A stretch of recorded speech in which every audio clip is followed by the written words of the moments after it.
Well, it's time for me to replace a part in the car that failed pretty early on. Like, in fact, it failed when I was installing it. And it's not the end of the world. I'll explain why and explain what I'm fixing to do. So, this is my instrument bezel. This is a 6-gauge instrument bezel. You know, the original Mustang had a 5-gauge bezel. One large gauge in the middle, 2 small ones on either side.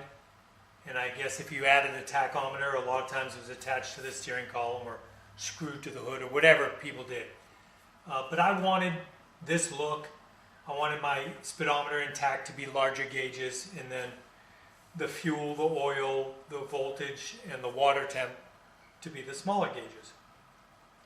And then in addition to that, I added a battery light and a check engine light that's tied to my Ron Francis system in the back. I found a guy named Pete who has a company called Hypo. It's HYEPO.com, and I'll put a link to his website in the description. I think he's from the Midwest or out west somewhere, but he was making these bezels. He had just started it, and I put in an order before he even had the very first one produced. And I knew I was taking a bit of a risk because, you know, it was the first run of these things, and you know, I knew there might be potential problems. And he went through a couple of iterations before he finally felt comfortable enough sending it out. Well, in the case of mine, and this hasn't been the case with all of them, but in the case of mine, the chrome around the edges just flakes off like gold leaf. It's just really poorly done. And that's now been corrected. And Pete was aware of my problem, and once he got the you know, the better manufacturing process, I got a new bezel. So this is it, and I haven't installed it yet because the thought of installing it just turns my stomach. But you know, the nice part about it is, if anybody out there has, you know, an idea to change out their bezel, if you have an original 5-gauge bezel and you want to go to a 6-gauge, you're going to have to go through the exact same process that I'm fixing to go through in order to do it. And I haven't done this before, but what I think I'm going to do is I'm going to take the bezel out, which means taking the steering column. I'm going to take off my steering wheel just to get it out of the way. I'm going to take the steering column loose right under here. There's just one big clamp that ties it to the brake pedal assembly. Those have captive nuts, so it's pretty easy. Just impact wrench, 2 half-inch, head size of half-inch bolts come out, and that thing will just drop. I won't pull it out of the firewall. I'll just let it hang loose. That way I've got plenty of room, you know, right here to mess with this thing.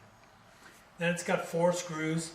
There's 2 under here and 2 under here that you take out, and the whole thing comes right out.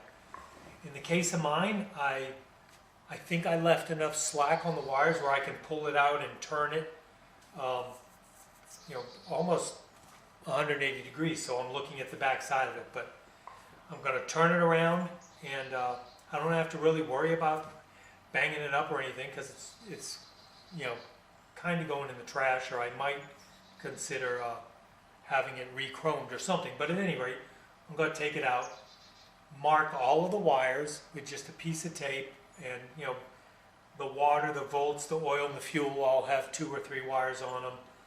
The speedometer has a few more, and the tachometer has a couple. So mark all those. Those all have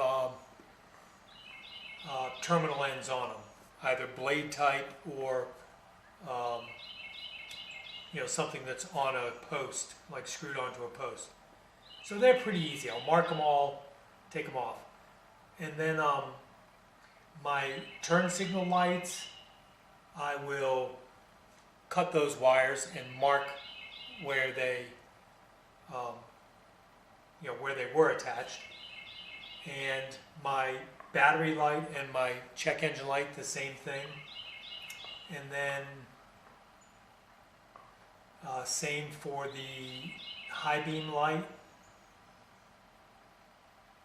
That's pretty much it on the wires. Now on the back of this, on the back of the gauges, they've got these little sort of, on the big gauges, they've got these little bars, and I've got wire ties tying a lot of wire to those things. So I'll sort of surgically cut those wire ties so that I can keep the little bundles together, but separate them from the gauges and the bezel as best I can. I'm going to try to, cut the least amount of stuff apart. In theory, I'd like to be able to put it back together, like get all the gauges back in, set it back in here, and just start hooking everything back up. I know it's going to be more complicated than that, but I'm just hoping for the best, planning for the worst. The very first thing I'm going to do is disconnect my battery. I don't think I've got anything back there that's hot all the time, but I can't remember. There might be something on the speedometer that's hot all the time, or something on the tachometer, but who knows?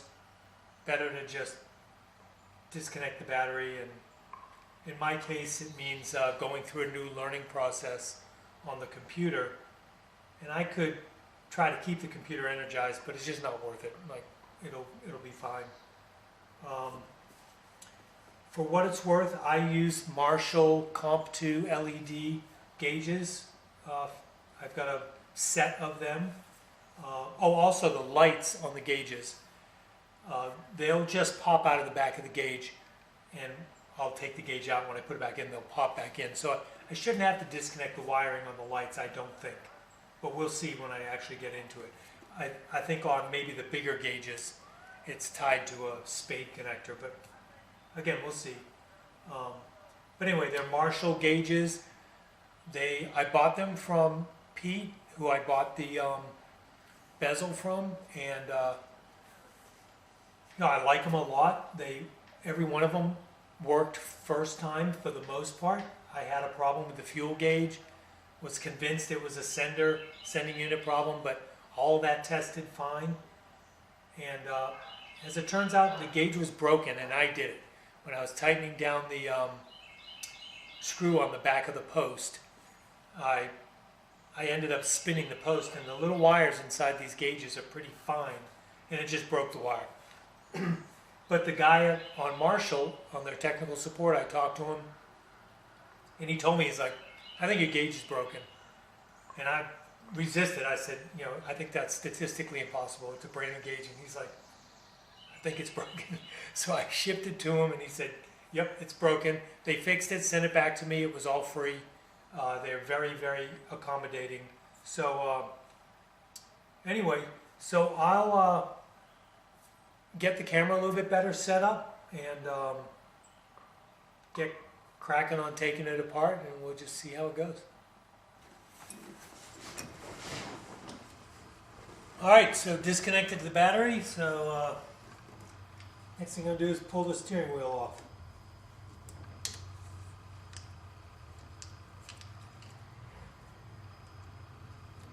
Fortunately, mine comes off pretty easily. Hardest part is this trim ring.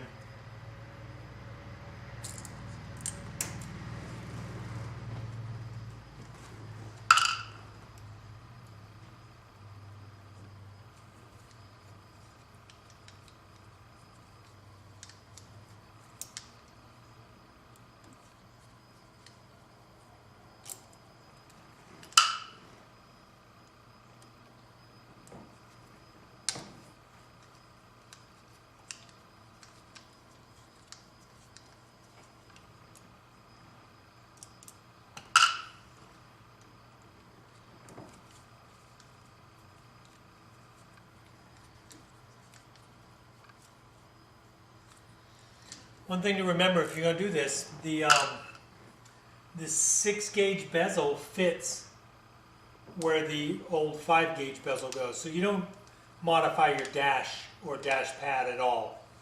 The whole thing is designed to fit. In fact, the outer perimeter of the whole thing is identical to the original. And Hypo has different finishes. They've got a wood grain finish, a black finish, and I think like a billet finish.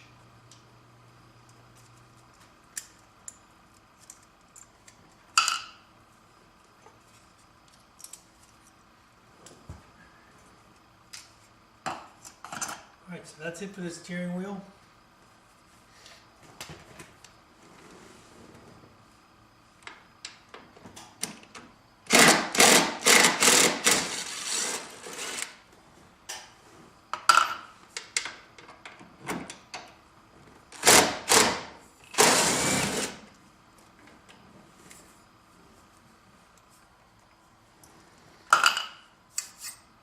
And the steering column. So now I need a Phillips head.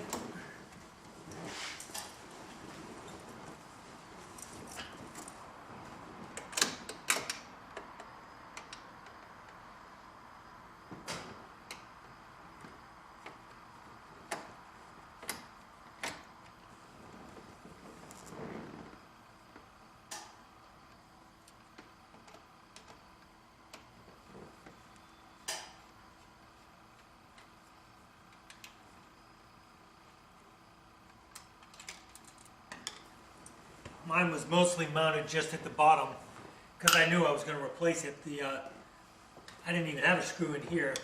And this screw missed the little, whatever you call that. It's not really a captive nut, but I'll show you in a second.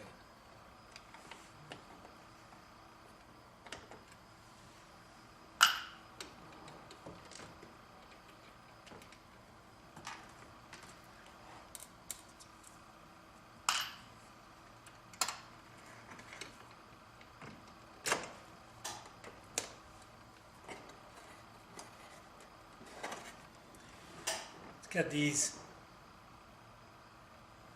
there's 4 tabs, there's 1, 2, 3, 4, and mine are, or at least a couple of them are all goofy. But when I put it back, it'll be in there properly.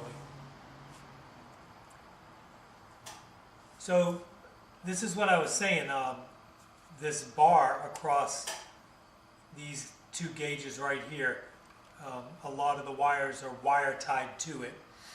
So I'm gonna cut those little bundles loose, but I'm gonna then wire tie them back together as little bundles. I want to keep that. I've got everything where it comes together properly and basically leaves the whole gauge cluster right here in the middle in one chunk of wire in a pretty clean manner. There's a couple things I added after the fact that, like the, this is for the, what's it called, check engine light, and this is for the battery light. So they're not in those little chunks, but it's okay. And then I also decided a little bit ago, I'm just going to make a little map. I'm going to take a piece of paper, draw all 6 gauges and the terminals on the gauges, and I'm just going to number them, like left to right, number 1 through whatever. And then I'm just going to tape the wires with that number. So I'm not trying to say that, you know, this wire goes to the I post of this gauge or whatever. I'm just going to say that goes to number 1 and look at my little map. I think for me that might be a little bit easier. So I'm going to go make that up right now, or get a piece of paper, so I have to be sitting here to make it. And also I'm going to, well, yeah, I got to make sure I have enough connectors. I like these. I don't know if this can be seen on camera, but this is a crimp-on connector with heat shield built into it, and they make the other ones that they have solder in them and operate on relatively low heat. These are maybe a little more robust than that, but I think I have enough extra wire where I can just cut out the connector and not add another connector in there. So we'll see how that goes, but I'm going to go get a piece of paper.